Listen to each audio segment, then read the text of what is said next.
So with me today is Matthew Smith, who is Global Head of Market Development for the Internet of Things at Cisco. So welcome to Conversation 360 and this Asia and the West series, Matthew. Can I call you Matt? You can call me anything you want, Susan. Okay, great. So my first question of you is, when we talk about the conversations taking place between Asia and the West, what does that bring to mind? What does that mean to you? I think really it's change, and more than anything else, the pace of change. I think we've seen the emerging economies and the emerged economies come together again. So for a time, of course, China's economies and India's economies were leading the way prior to European industrialization. Then the West and the emerging economies led the way, and now those have come back together. And so that pace of change is really starting to accelerate. I think there'll always be bumps in the road, of course. You know, we see things like Brazil, we see things where there's change, but overall I think the dynamics are moving towards the emerging economies are really starting to outpace the West. In fact, I remember I was invited to the B20, which is part of the G20 summit in Seoul back in 2008. And David Cameron came out on the stage, Prime Minister of the UK at the time, to talk to the business leaders and said, you know, there's a wall of debt in the West and there's a wall of money in the East, and the UK is open for business. So I think there's that recognition that there is a lot of wealth being created, mainly through people and productivity in the East, and the West is now open for business. You only need to look at what Theresa May is saying in the UK today about how they're open for business and looking forward to investment from China. So I think there's been a lot of change over the last 20 years, and it's been really quite fascinating. So that suggests, though, when we talk about it, it suggests that what we really need is collaboration, doesn't it? I think collaboration is a huge thing, yes. You know, and I think technology, obviously coming from Cisco, technology underpins that in a very, very, I think, growing way. You know, when I joined Cisco, gosh, in 2000... a lifetime ago. A lifetime ago in technology. Yeah. I mean, we didn't even have wireless. And that's just something that people don't seem to be able to imagine these days. In fact, when Cisco was born in 1984, there were only 3,000 things connected to the internet. And see how that's changed. You know, the world went through this tipping point. 2008, the number of connected devices equaled the number of people on the planet. Today, it's about 18 billion connected devices. But I think more than anything else, that has driven collaboration through internet telephony, through video. When we first started with video back in 2006, 2007, we had these huge telepresence rooms, and they were very expensive, and people would come in and talk about the technology. And we noticed that when you brought kids into those rooms, they didn't talk about the technology, they just played. And now they would play with children from other sides of the world. And now we've started to see, of course, FaceTime or whatever the latest thing is you can have on your iPhone. You don't need that big room anymore. You don't need that big room. People have become so comfortable with video, with collaborative technology, with talking to people on the other side of the world. And I think it's that huge change. But it's also we haven't seen anything yet. Because if you think about today, 18 billion devices connected to the internet, you know, everything that's happened in the last 8 years. And if you think about everything that's happened in the last 8 years, from, you know, collaboration, voice and email and instant messaging and video, well, the acceleration that's going to happen in the next 4 years, we will see 3 times the number of connected devices that we had in the last 8 years, in the next 4 years. So imagine everything that's happened in the last 8 years, tripled and compressed into 4 years. It's going to be amazing. I'm exhausted. Just thinking about it. But this suggests an ideal world in which that kind of collaboration is really something to which all people aspire. Tell me about how is it different in these two parts of the world in terms of how technology is being used? Is the appetite equally intense in both places? I think equally intense. However, I think that the emerging world has a little bit of a lead simply because they didn't have a lot of the legacy technology. And so you might draw something similar to when the US became the leading power in the world back in 2005, in 1905, is because they didn't have all of the legacy industry that was still depreciating that Europe had at the time. So they were able to build new and become more advanced. And I think this is what you're seeing now in the emerging economies, is that they don't have all of the legacy technology. And there's also this appetite and this curiosity to try new things. And I think that even is relevant when we start to look at the consumption of technology. I think just in the last year, the US was consuming 30% of new technology. It's gone down to 20%, where China has gone from 8% to 15%. Now, of course, the overall market has got a lot bigger, but it's just that curiosity, and I think that desire to try new things that is going to drive a lot of the acceleration in the emerging economies. So you operate in both parts of the world. Actually, you're operating globally, so you're a perfect person to ask this. How well do the Chinese understand the West? I think it's changed very, very, certainly since my business career with Cisco over the last sort of 17 years. It's changed a lot. And I suppose it's changed in both ways as well. You know, I remember when we were setting up offices in China, we'd have the corporate real estate team come over from the US. They'd grab the first person that spoke English and think, oh, we must trust him or her. And of course, that sometimes didn't work out. And I think the same with Chinese companies as they started to expand globally. They would find local Chinese leadership who could help them. But now I think just like Cisco has changed and China is changing as well, is that people are more trusting of taking the best local talent in the local country where they set up and using that talent to actually generate market access. So there's no longer this desire to own and control everything culturally. Is that true in both directions? I think very much, yes. And I think it's lessons learned more than anything else from looking at and studying different organizations. Certainly at Cisco, you know, we used to have a lot of expatriate management and now we don't.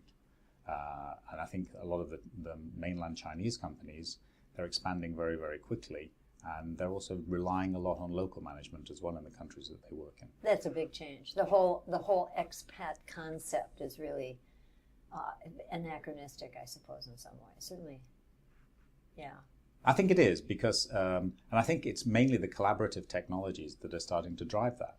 Because when you can actually speak to people and look at them in the eye and using a video conferencing system from the other side of the world, you can gain that element of trust. You know, we always say the first time you meet somebody, yeah, absolutely should be in person. There's no substitute for meeting somebody in person, shaking their hand, looking them in the eye, having a drink with them, going for dinner with them, learning about them. But the second time, of course, you can meet them virtually because you've established that relationship, and then you can start to build on that relationship. I couldn't agree more with this. You know, for years I've been saying that face-to-face conversation has become the new luxury, and I've really shifted my thinking to it's become the new requirement. That if you really want to take advantage of technology, you gotta make that effort to make that connection, even if it's virtual, but somehow having a sense of physical presence. And then after that, you can go crazy using technology of any kind. No, I couldn't agree more. You know, when you think about how things have evolved over time with email going to voice communications, collaborative, teleconferencing, video conferencing, and now we're starting to think about 3D videos and all of these things that are moving forward. But there is still no substitute for that physical interaction because people do the best when they talk to other people. And it's all really, I suppose, it's about you can't become a prisoner of your own experiences. Oh, that's a good line. And I think really that if you don't get out there and explore, if you just explore from the comfort of your desk on video, you miss the cultural interaction. You miss the nuances. You miss the how it is like out in the street, what people are talking about. You know, I'm very lucky having a global team that I've been to a lot of countries around the world, experienced a lot of the cultures. And then usually Tuesday is my big day to catch up with the team because the US are back at work and everybody's around. And I can run around the world talking to the team on video, one-on-one, and finding out new things, working out what's happening in the local arena. And that is a good element of exploring. But I think being there, there's no substitute for being there. I love that. You don't want to be a prisoner of your own experience. I think that's, you know, true in life in general. If you live in a small world, you will only be able to give advice about experiences in that small world. So the sort of the broader you spread your knowledge, you spread your experiences, you spread your communication. And I think that's where collaboration technologies have become so interesting. Because if you can't afford to travel, you can at least travel virtually now. So it's the next best thing, but you can talk to people around the world, you can ask them questions. Something you were never able to do before. You can look people in the eye, and you can gain a lot from just seeing people. We always say now that when we're having a video conference and somebody just dials into the voice element of that, they're really the poor person on the conference, because if you can't see people, you tend to sort of relegate them into second place. They're the ones who are checking their email. This is very true as well, yes. So what about this recent slowdown in China? How has that had an impact on your business, and what's the relevant importance of that? I think China is really starting to consolidate, because I think when you talk about slowdown from 8 or 9% to 6 or 7%, and then you look at how the rest of the world is growing, and then of course it's the law of large numbers as well. So when you think how much the Chinese economy has grown over the last 20 years, at some point it has to slow down, because it can't keep doubling in size every 5 or 6 years. And so, you see that with companies, you see that with everything else. You get to this certain point, and then the focus becomes on different things, like pollution, climate, all of these different things now that the government are trying to get a grip on. So I think you can't necessarily have that huge explosion of growth continuing forever and ever. Is that understood by individuals in China, in your estimation? Some of them, for example, millennials, have had no other experience except very, very fast growth. Things have been fantastic. Now some of them who are graduating from colleges are having trouble finding jobs. Is that going to cause any kind of an issue? I don't think that's ever understood in life, to be honest. When you're new into the workplace, no matter where you're living or working, if you come into this element of growth. I remember growing up in the 80s back in the UK when everything was like go, go, go, and it was. But I also remember the 70s when there were strikes and huge rubbish piles at the side of the road because everybody was on strike and there was huge unemployment. But in China, they've never seen the strikes or unemployment. So for 30-year-olds. And I think, yeah, absolutely. So I think it's going to be a shock to people that everything isn't, butterflies and roses everywhere. Is that, economies do go through cycles. It can't all be economic stimulus from the government to keep things going. It has to be well-run businesses. But then, of course, China is really pushing now towards developing its own internal economy, much as the US did back in the 50s, the post-war era, where people came out of war, industrialized, used all of that productivity to start to drive wealth within its own economy. And it's been very self-sustaining for the US. I think China is looking to that as a model to be able to have its own industries, its own consumption, and start to drive that type of economy. And that takes time. But, I still think that 6 or 7% growth is nothing it's huge. Yeah. And when you think about the size of the economy, the second largest economy in the world, growing at that rate, I still think there's great things to happen over the next 10 years. Because if you grow at 6% for 8 years, you're effectively doubling your economy. Yeah, no kidding. And so many people. So what does this mean ultimately? Sounds like you're highly bullish about where China is going, about its future. I think in general, yes. I think the changes we're starting to see in technology and the opportunities that the global economy, I think, has got a great opportunity with this digitization to accelerate. When you think about some of these technologies like blockchain and the ability now to actually create a distributed ledger which defines ownership, and you think things like property rights as an example, there's a new thing called What 3 Words, which gives you 3 words which can give you 3 trillion locations around the world. So effectively divides the world into 3 meter by 3 meter blocks using 3 simple words to define that. So if you combine the two together... Wow. Are you saying what 3 words? W-H-A-T? 3 words? Okay, it's I don't a know global about addressing system. Wow, okay. And so when you combine something like that, so you can actually define a space, and then you can actually then define an ownership with a blockchain, with a distributed ledger. Think about what happened in Europe when property rights in the 16 and 1700s were unlocked in the Netherlands and copied in the UK, and how that created economic wealth. Because when you can own a property and you can define that ownership and prove that ownership, it allows you to take loans out, it allows you to do different things. And so over the next 5 to 10 years, as we start to see these technologies mature, I think we're going to see this acceleration in growth in the global economy simply because of this ability to unlock previously hidden wealth. Certainly says something about the real estate industry and all those brokers who've been running around with the information that now it's going to be available to everybody. It's going to be a very flat industry, I have to say. I wouldn't want to be a real estate agent in 15 years' time. So let's talk about innovation, because all of this seems to be driven by that. And I know some people in the West certainly see the West as the innovative machine, and that Asia and the rest are, somewhere else on the map. That's indeed not the case, is it? That's truly not the case. In fact, when we start to think about how Cisco as a company have grown, I mean, we set up our second head office in India, not for the specific reason that we needed to be on the other side of the world, but we needed to find talent because there was a shortage of talent in the Bay Area. But also, the world has become much more customized now. And we're starting to come into an era of mass customization. Now, what do you mean by that? Because people can see all of these different things around the world, but they also want them localized, how they want them. They don't have to, you can't sell what you have anymore. You have to actually make what the customers want. And therefore, you can't design a product in the US, in the Bay Area, for a village in India. You can, but it's probably not going to be the right product. And the same goes everywhere, is that you have to have a lot of local innovation. You can have global trends, of course, but they have to be innovated locally. You have to look at the local way people consume locally. That's why you get sachets of shampoo in India for one hair wash. You wouldn't ever dream of buying that in the US. And so you start to see a lot of these local innovations, I think.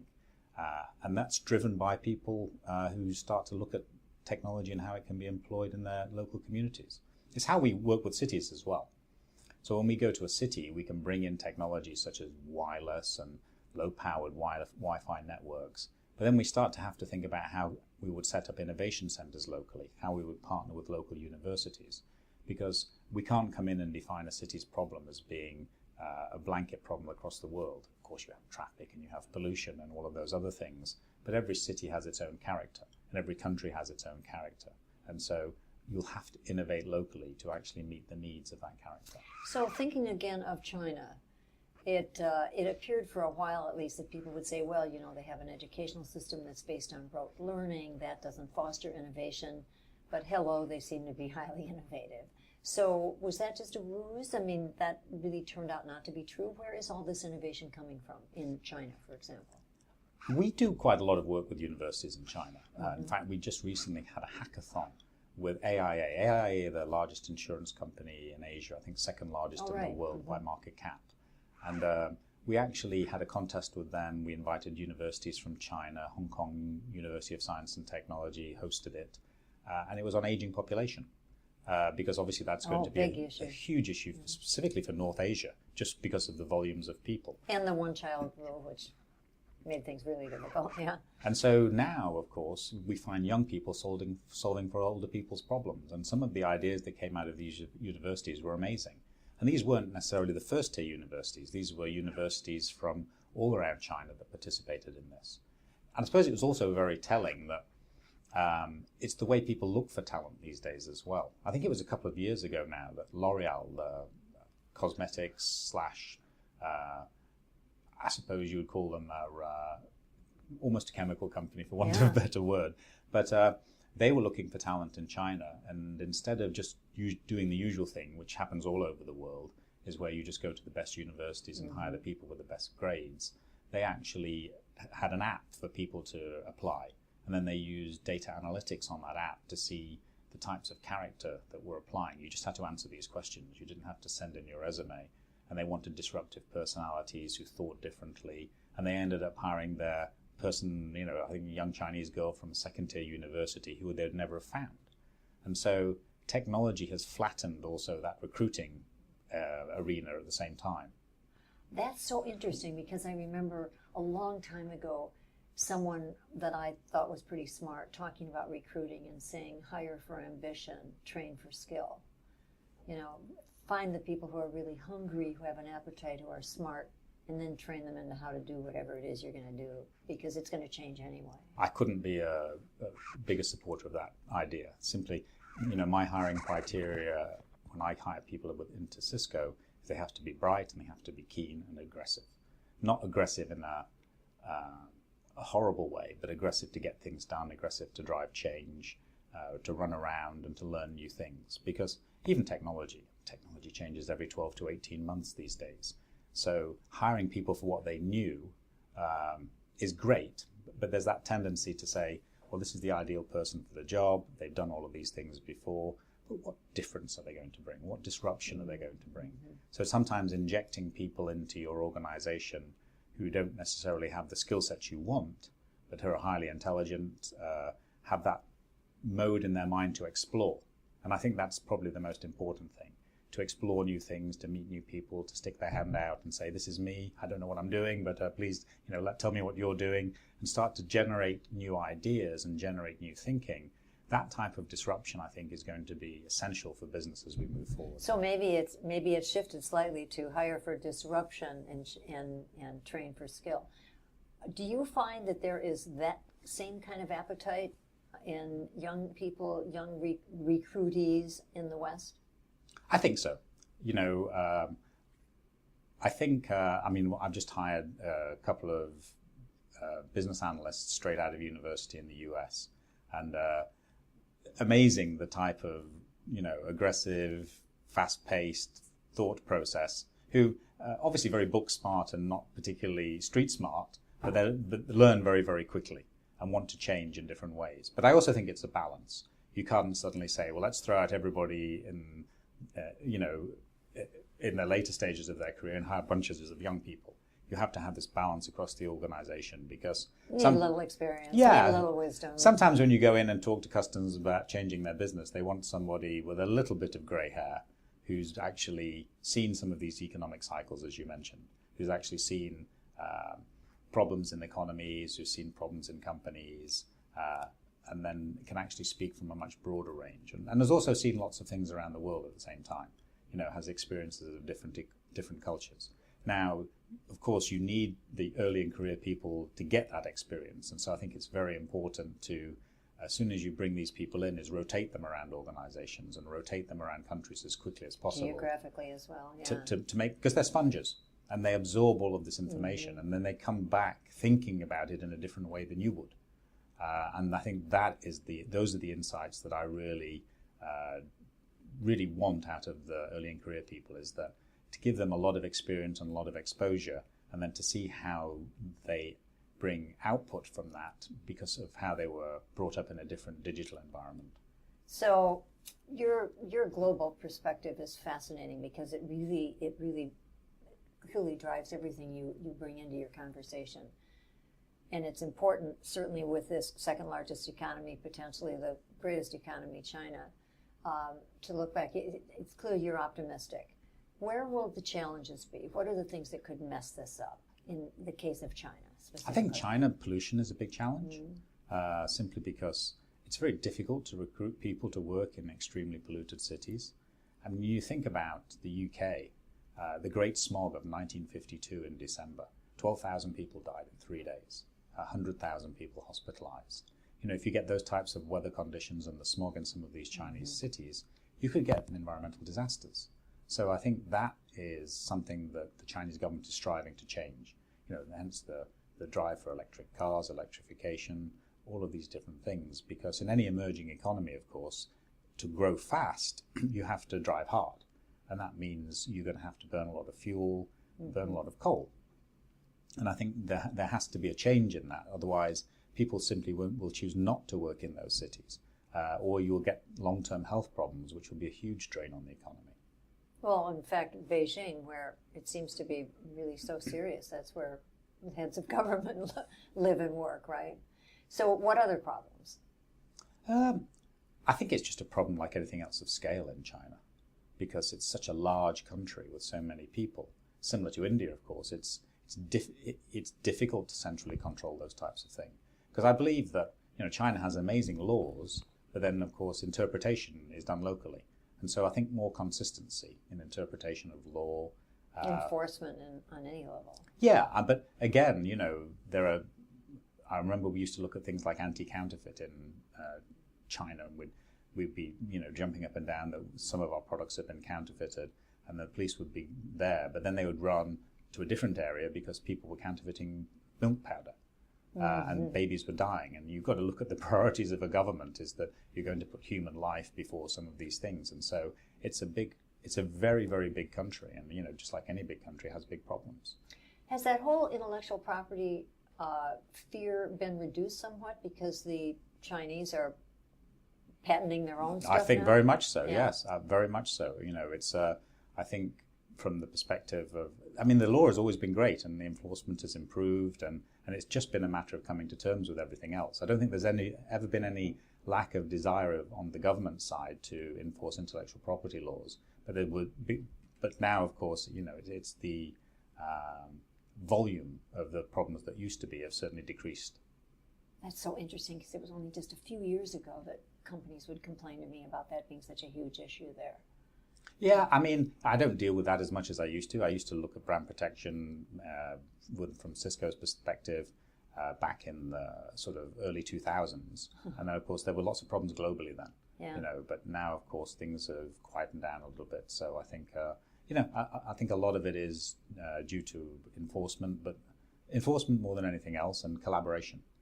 What about privacy issues? In the West, we seem to publicize ourselves all over the place with pictures and things that we put on the web that we probably shouldn't, and yet we're so concerned that people are getting hold of our data. Is that a concern here? I think privacy is going to be a huge issue. You do? And one of the most critical issues, security and privacy around the world. I think there was some metric that came out that 60% of companies put on hold a digital project in the last 12 months because of concerns about security or privacy. Really? And you think about some of the things that we've seen. The CEO of Target a few years ago lost his job because somebody hacked into his systems through the air conditioning systems. And so that obviously was a huge problem. And I think we're going to start to see that more and more of these concerns around security. You look at some of the laws that the EU has drafted, probably some of the most strict in the world around data security and data privacy. So fines of up to 20 million euros, but more importantly, 4% of global turnover for misuse of or disregard of people's personal information. And so companies are now, I think, facing a lot of regulation around privacy and security.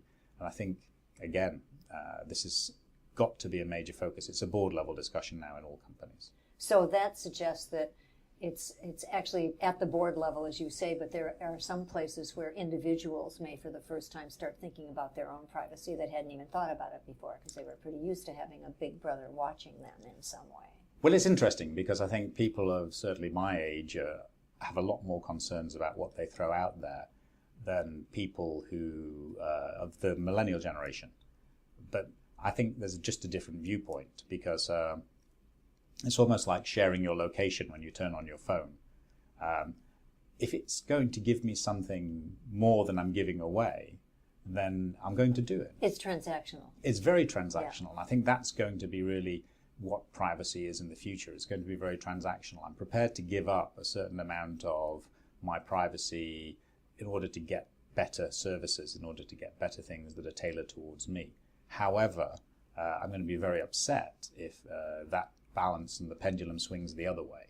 So, just like we saw, accounting and fraud scandals back in the sort of late 1990s, etc., we'll probably see a lot more data scandals as we move forward. And then legislation will sort of tip in that area to try and protect the individual. Interesting. So what other issues are there that you think are key that we haven't mentioned yet, in the sense of Asia in the West, specifically China in the West? What other things come to mind? I think it's just the opportunity more than issues. I think just this huge acceleration. When I look at things like financial technologies, China is a huge investor in fintech, as they Yes. call it. And I think the ability to actually drive new business models, new ways of doing things, I think that's what's going to really drive change in the world. And we're going to see it happen very, very quickly over the next 3 or 4 years. How long have you been living in Hong Kong? I've lived in Hong Kong for a total of 30 years. I grew up here as You came when you were 2 years old. when I was 6 months old, in fact. My parents were living in Hong Kong. I was born when they were away back in the UK. But I grew up here and went back to UK for my secondary education and my first job. Then came back again, in 1991. A couple of years in India, a couple of years in Saudi Arabia. But yeah, Hong Kong's been very much my home. And the change that you've seen over that time, that's a brief period of time, really, for the kind of amazing. And I think that's indicative of the change in general. I remember when Jardine House, which is this huge building with round windows, and that was the tallest building in Southeast Asia, and we just used to drive past that as kids, and we'd be, wow. And I also remember a cricket pitch in the middle of Hong Kong, right next to where the Mandarin Hotel is, which obviously was probably some of the most valuable real estate. Yeah. And that moved. And so, yeah, lots and lots of change. Well, this has been thrilling. I think this is a good place to stop. Thank you so much, Matt, for sharing your perspectives on Asia and the West. I'd love to continue this at some point. Thank you very much, Susan.